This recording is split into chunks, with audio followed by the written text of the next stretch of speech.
Hindi mo man alam pa ang nangyayari kung bakit mo pinagdadaanan yung gantong senaryo sa buhay mo, kung bakit nangyayari yung ganto sa pamilya mo, bakit nangyayari yung ganto sa sarili mo. But you can still trust the Lord despite in all of these things. Tala mo, sinabi sa Proverbs 3 verse 5 to 6, trust in the Lord with all your heart and lead not on your own understanding. Bakit? Bakit our own understanding? Bakit? Kasi sa sarili nating understanding, we cannot reach the understanding of the Lord. Kaya sinabi niya, not to lean to your own understanding, but what? Trust in the Lord with all of your heart. Mga kapatid, hindi mo man alam pa kung bakit ganito ang sitwasyon sa buhay mo, kung bakit may pinagdadaanan ka sa buhay mo.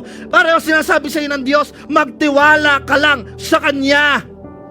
Amen po ba? In all your ways, submit to Him, and He will make your path straight.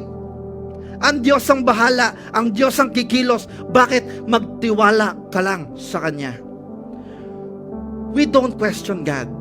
Bakit? The moment that we question God, parang sinasabi natin na mas marunong pa tayo sa plano niya.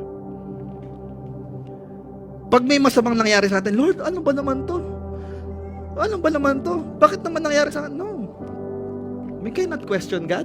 We do not have the right to question the Lord of the Lords and the King of the Kings, the one who created the universe.